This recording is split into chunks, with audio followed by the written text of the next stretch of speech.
My 22-year-old grandson called me and said, "Grandma, you're getting old. Live your own life." I hung up, called my banker, and stopped the university payments. 3 days later, when he came to my door crying, I realized he was meeting real life for the first time. If this story finds you, please subscribe and tell me in the comments where you're watching from. This isn't just a story. This is a lesson. My name is Margaret. I'm 68 years old, and until last week's events, I believed unconditional love was real. Especially when it came to family. I built my entire life around my children and grandchildren. Every meal I cooked, every holiday I planned, every dollar I saved, it was all for them. When my husband Robert passed away 3 years ago, my world collapsed. But I consoled myself. "You still have your children, your grandchildren?" I told myself. I wasn't alone, and I never would be. Or so I thought. I have 2 sons. My older son, Michael, lives in Chicago. My younger son, David, is in Phoenix. Both are married, both have children. But my closest, the most beloved piece of my heart, is Michael's son, Tyler. 22 years old, college senior. Smart kid, very smart. He's studying computer science at Northwestern University in Chicago. When Tyler was 4, his parents got divorced. Michael remarried and couldn't find much time for Tyler anymore. That's when I stepped in. I raised Tyler like my own son.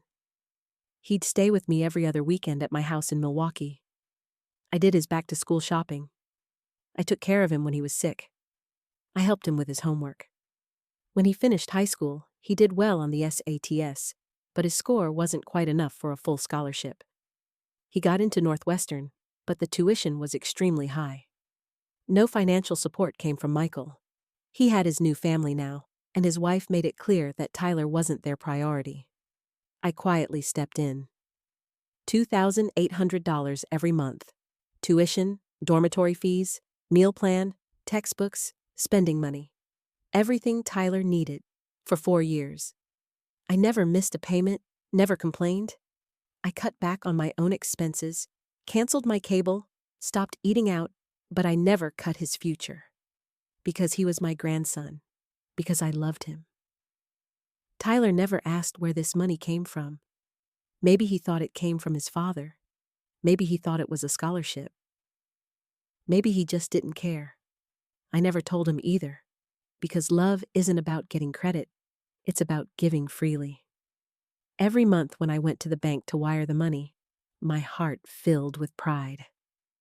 When this boy graduates, he'll get a good job at Microsoft or Google. He'll make something of himself. I thought. His happiness was my happiness. But lately, I'd started noticing changes. Tyler's calls became less frequent. He used to call me every week. "How are you, Grandma? Are you doing okay?" But in recent months, he called maybe once a month, and those calls were getting shorter and shorter. College seniors are always busy, I told myself. He's writing his thesis, looking for jobs, interviewing. It's normal for him to be occupied, but the truth was much more painful than I could have imagined. Last Wednesday, my phone rang. Tyler was calling. I answered with joy. "Hello, my dear grandson. How are you?" "I'm fine, Grandma. Listen, I wanted to tell you something." There was a harshness in his voice, a tone I'd never heard before. "Of course, honey. Tell me." "Grandma, you're getting old. Live your own life. Don't follow us around so much. Don't interfere with our business." My breath caught. "What do you mean, Tyler?" "I mean, stop calling all the time. Stop constantly asking what I'm doing, where I am. We're young. We want to live our own lives." I'm just curious. I love you." "I know, but this is getting suffocating, and there's something else." "What?" "When I'm hanging out with my friends, you keep calling. They say, 'Your grandma is so clingy.' I get embarrassed. I felt like I was having a heart attack. Are you embarrassed by me? Grandma, don't get mad. But you're a bit old-fashioned. You can't keep up with the times. You don't understand Gen Z's world. Don't I understand? No, you don't. Like yesterday, I was talking to my friends about you. I said, my grandma is really old. She doesn't understand anything. They said, boomers are like that. They get left behind. When I heard these words, everything stopped. It was like the world had stopped. Like I couldn't breathe. Tyler, Grandma, please don't get mad. I'm just telling the truth. You're a very good person, but you've gotten old now. Our generation is very different. TikTok, Instagram, Snapchat, modern life. You don't understand these things. Don't I understand? Of course you don't. Like the other day I posted an Instagram story. You asked, what does this mean? Or when I'm gaming with friends on Discord, you can't understand what we're doing. You're so far behind.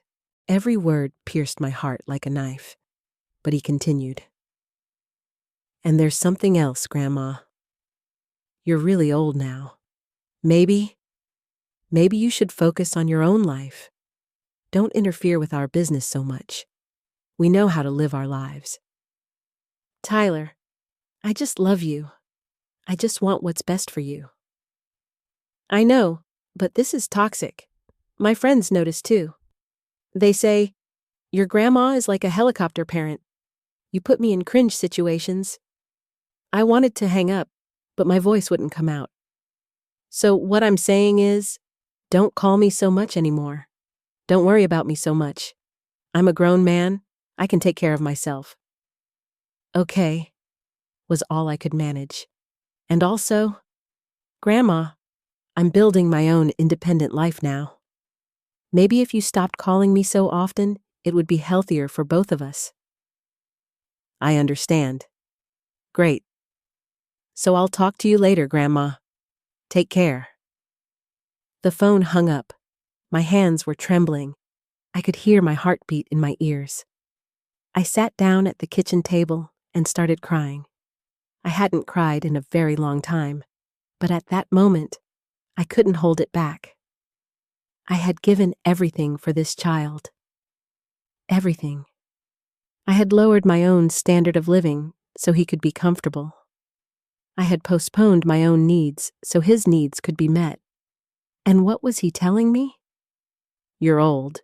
You don't understand anything. You're out of touch. But what hurt the most was this. I was talking to my friends about you. I said, my grandma is really old. She doesn't understand anything. He was embarrassed by me. He saw me as a burden. That night, I couldn't sleep at all. I stared at the ceiling, remembering Tyler's childhood. The day he learned to take his first steps. The moment he first said, Grandma. How he called for me when he was sick. How he ran into my arms when he was scared. Where was that child? Who was this young man standing before me now? I got up early in the morning. I made my coffee, sat at the kitchen table. And I made a decision. I picked up the phone and called my banker, Sandra. Hello, Sandra. This is Margaret Coleman. Hello, Mrs. Coleman. How are you? I'm fine, thank you. I'm calling about the $2,800 wire transfer I make every month for Tyler Coleman. Of course. How can I help you? I want to stop this transfer, immediately, starting today. Oh. Are you sure, Mrs. Coleman? This is a regular payment and... I'm absolutely sure. Please stop it. Okay, I've canceled it. Is there anything else? No, thank you. I hung up the phone. I felt a strange relief inside. For the first time in years, I had made a decision for myself. I had prioritized my own feelings, not Tyler's needs. I spent the rest of that day busy with housework. I worked in my garden. I chatted with my neighbor Sarah. In the evening, I watched a movie on TV. I tried not to think about Tyler. The next day, he still hadn't called. Good. I didn't call either. On the third day, Friday morning, the phone rang. Tyler was calling, but this time there was panic in his voice. Grandma! Hello, Tyler. Grandma, something really weird happened. There's a problem with my school financial aid, apparently. The financial office called. They say no payment came in. I called Dad. He said he doesn't know either. I stayed silent. Grandma, do you know anything? Maybe it's a bank error, or... No, Tyler, it's not a bank error. What do you mean? I was sending that money. For 4 years. $2,800 every month. Silence on the phone. Long silence. What? Your tuition, your dorm fees, your meal plan, your books, your spending money. I was paying for all of it. This can't be possible. Dad said, your dad lied to you, or you assumed wrong.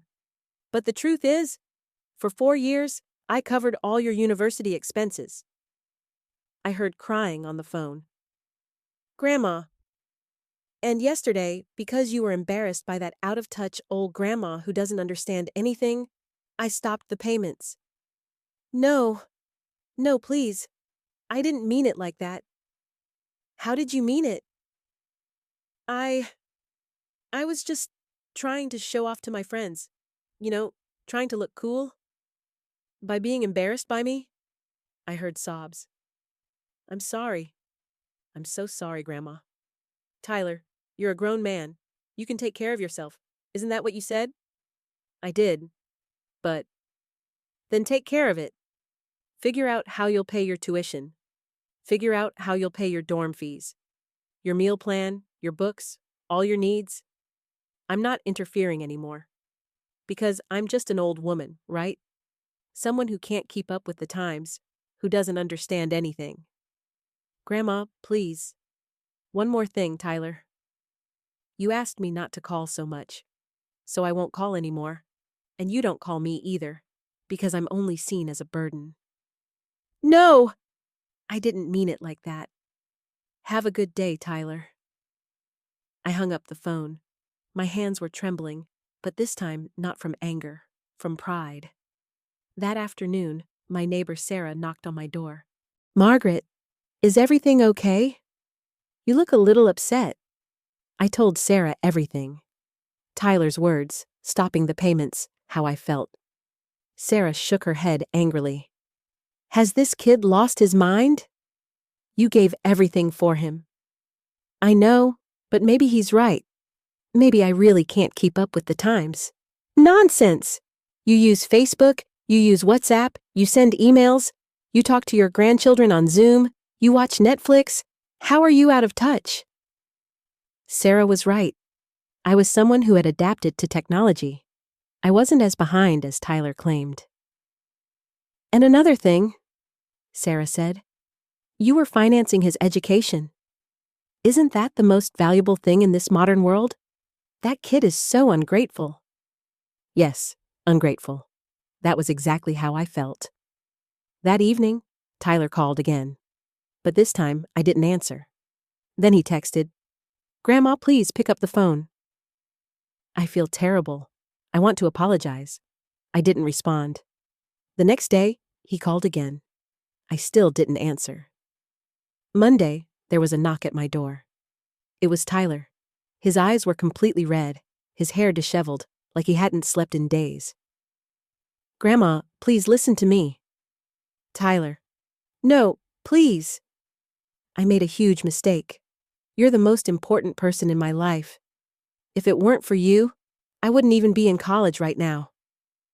I stood at the door, not letting him in. I was just, I have friends. They're children of wealthy families.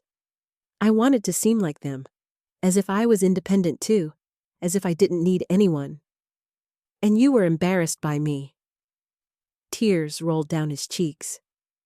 Yes, and that was my biggest mistake.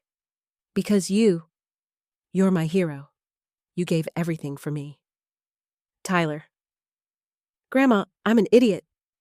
Really, those friends, They don't really know me, but you know me. You've always loved me. When I was sick, when I was scared, when I was happy, you were always there. I let him in. He sat down, buried his face in his hands. Grandma, if I lose you, you're my family, my real family. Dad never cared about me, but you sacrificed everything for me. Tyler, you were embarrassed by me. No, he lifted his head. I'm ashamed of myself. I could never be embarrassed by someone as strong as you. You're my role model. But you said I was out of touch. You're not out of touch. You're ahead of your time.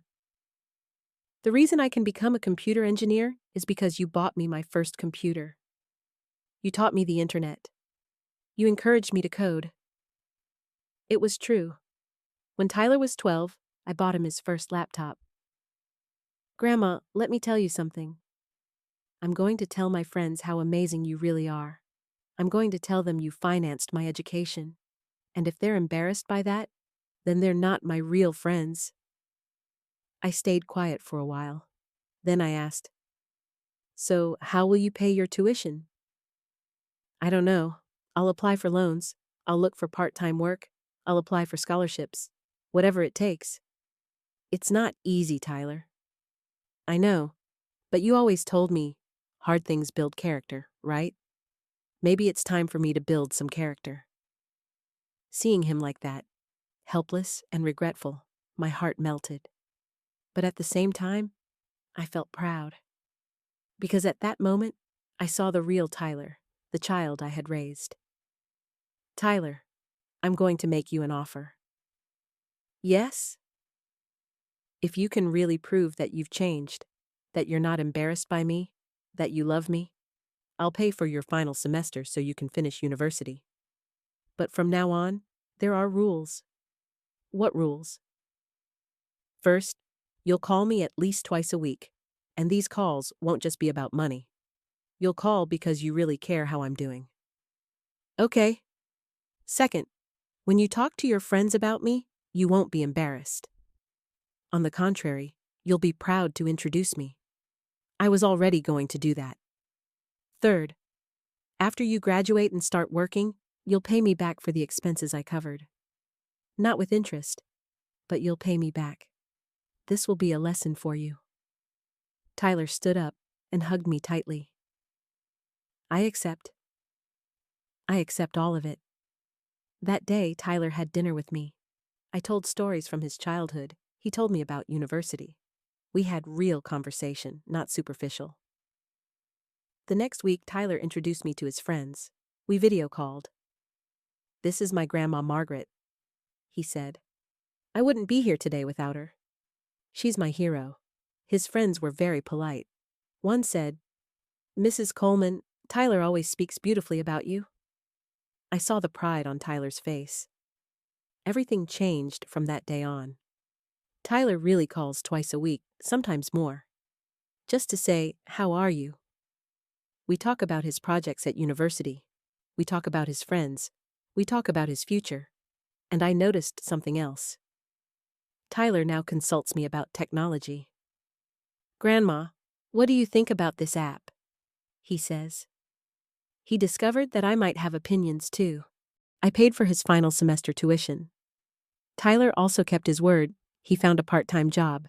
He works at Starbucks. Grandma, I learned something, he says. Making money is really hard. What sacrifices you must have made for me all these years. Last week, Tyler graduated, cum laude. I went to the graduation ceremony, sat in the front row.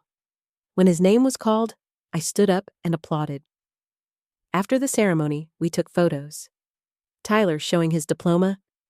This is our success, Grandma, he said. Without you, this diploma wouldn't exist. Then he hugged me and whispered in my ear, You're the coolest grandma in the world. And I'm so proud of you. At that moment, I realized that the decision I made during that phone conversation was right. Tyler needed to experience difficult days to see his real character, and he passed this test. Now, Tyler is starting work at Google. From his first salary, he'll send me $500 every month. By his own choice. Grandma, I'm going to pay back my debt to you. This is a matter of honor for me, he says. But most importantly, we now have a real bond. A bond based on respect, based on love. He's not embarrassed by me. I'm proud of him. And Tyler learned something else. Being old doesn't mean being worthless. It means experience. It means wisdom. It means sacrifice. Sometimes young people need to learn hard lessons to understand this. Tyler learned. And he grew up. Let me say one last thing. Never tolerate disrespect from your children or grandchildren. Love should not open the door to disrespect. If they're embarrassed by you, let them show that they don't value you. That's when it's time to teach them what real life is. Tyler knows this now. And I know my own worth too. Thanks for listening. Don't forget to subscribe and share your own stories in the comments. Your voice matters.